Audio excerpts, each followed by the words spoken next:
전기차가 곧 도로를 점령할 거라는 장밋빛 전망이 예상보다 훨씬 더디게 진행되고 있습니다. 혁신적인 미래라고 해서 비싼 돈 주고 샀는데 막상 타보니 충전은 불편하고 심지어 차값마저 1년 만에 뚝뚝 떨어지는 현실에 소비자들이 지갑을 닫기 시작했습니다. 그동안 공격적으로 공장을 짓던 글로벌 기업들도 무조건적인 투자는 위험하다며 비상 브레이크를 밟고 속도 조절에 들어갔습니다. 잘 나가던 전기차 시장이 왜 깊은 침체기에 빠졌는지, 그리고 언제쯤 다시 달릴 수 있을지 지금부터 자세히 알아보시죠. 불과 3년 전만 해도 글로벌 자동차 회사들은 앞다퉈 전기차 올인을 선언했습니다. 하지만 지금은 분위기가 완전히 180도 달라졌습니다. 가장 눈에 띄는 신호는 기업들이 실제 계약을 해지하고 있다는 점입니다. 최근 LG 에너지 솔루션과 포드 사이에서 발생한 배터리 공급 계약 해지 건이 이를 적나라하게 보여줍니다. 이 사건의 본질을 정확히 봐야 합니다. 단순히 배터리를 안 사겠다는 게 아닙니다. 포드가 야심차게 준비하던 3열 대형 전기 SUV 개발 계획 자체를 공식적으로 취소해버렸습니다. 차를 만들어야 배터리도 필요한 법인데 차를 안 만들겠다고 선언하니 여기에 들어가기로 했던 배터리 공급 계약도 자연스럽게 해지된 것입니다. 이것은 시장에 던지는 충격이 매우 큽니다. 글로벌 완성차 업체가 수천억 원의 매몰 비용을 포기하면서까지 신차 출시를 접었다는 건 지금 이 차를 내놓아봤자 팔리지도 않고 적자만 본다는 냉정한 계산이 끝났다는 뜻입니다. 현재 시장은 캐즘이라는 일시적 수요 정체 구간에 갇혀 있습니다. 캐즘이란 새로운 기술이 얼리어답터 시장에서 대중시장으로 넘어가는 과정에서 수요가 급격히 줄어드는 현상을 말합니다. 초기에 호기심 많고 친환경에 관심 많은 얼리어답터들의 구매는 이미 끝났습니다. 이제는 전기차 시장이 폭발적으로 성장하려면 일반 대중들이 지갑을 열어야 할 차례입니다. 하지만 가성비와 편의성을 중요하게 여기는 대중들이 보기에 지금의 전기차는 아직 살 이유가 부족한 물건이 되어버렸습니다. 소비자들이 전기차를 외면하는 가장 큰 장벽은 역시 돈 문제입니다. 보조금을 받는다고 해도 전기차는 여전히 동급 내연기관차보다 초기 구매 비용이 비쌉니다. 하지만 더 치명적인 팩트는 바로 중고차 가격의 가파른 하락입니다. 자동차는 집 다음으로 비싼 자산인데 전기차의 자산 가치 하락 속도는 내연기관차보다 훨씬 빠릅니다. 실제 중고차 거래 플랫폼들의 데이터를 분석해보면 내연기관차는 신차 출고 1년 뒤 가격이 10%에서 15% 정도 떨어지는 반면 전기차는 같은 기간 30% 가까이 떨어지는 것으로 나타납니다.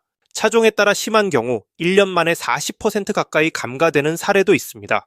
쉽게 말해 전기차를 사면 내연기관차를 샀을 때보다 자산이 2배 더 빠르게 삭제된다는 뜻입니다. 1억 원짜리 차를 샀는데 1년 뒤에 6천만 원, 7천만 원이 된다면 합리적인 소비자 입장에서 선뜻 구매 버튼을 누르기가 어렵습니다. 왜 이렇게 전기차의 감가상각이 심할까요? 첫째는 배터리 수명에 대한 불안감입니다. 중고차를 살 때 엔진 상태는 소리나 진동으로 어느 정도 확인이 되지만 배터리 상태는 눈으로 확인하기 어렵습니다. 스마트폰을 오래 쓰면 배터리 성능이 떨어지는 것처럼 전기차도 주행거리가 줄어들 것이라는 우려가 큽니다. 배터리 교체 비용이 차값의 상당 부분을 차지하는데 혹시라도 고장나면 큰돈이 든다는 리스크가 중고차 가격을 끌어내리고 있습니다. 둘째는 테슬라발 신차 가격 인하 전쟁입니다. 전기차 업체들이 점유율을 지키기 위해 신차 가격을 수시로 내리면서 중고차 시세도 덩달아 무너진 것입니다. 여기에 충전의 불편함이라는 물리적인 장벽도 여전합니다. 전기차 보급 대수는 늘었는데 충전 인프라는 그 속도를 따라가지 못하고 있습니다. 아파트 주차장에서는 퇴근 시간마다 충전기 자리를 놓고 눈치 싸움이 벌어지고 명절이나 휴가철 고속도로 휴게소에서는 충전하려고 1시간씩 줄을 서야 합니다.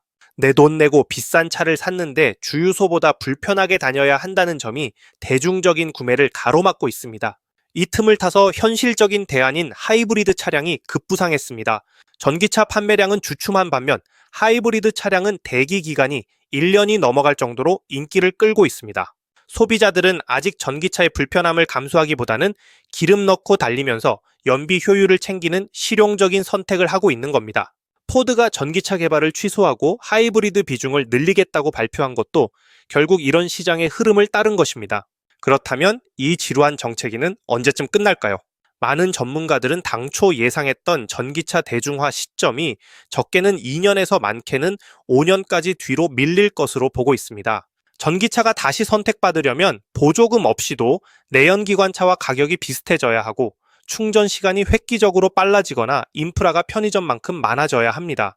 하지만 배터리 가격을 낮추고 인프라를 구축하는 데는 막대한 비용과 시간이 듭니다. 전기차 시장은 이제 막연한 기대감만으로 성장하던 시기를 지났습니다. 친환경이라는 명분만으로는 소비자의 지갑을 열 수 없는 냉혹한 검증의 단계로 넘어갔습니다. 포드의 계약 해지 사태는 앞으로 일어날 기업들의 구조 조정과 옥석 가리기를 예고하는 신호탄입니다. 전기차의 시대는 분명히 오겠지만 우리가 예상했던 것보다는 조금 더 천천히 그리고 아주 조심스럽게 다가올 것입니다. 오늘의 이야기는 여기까지입니다. 재미있게 보셨다면 구독, 좋아요, 알림 설정 부탁드립니다.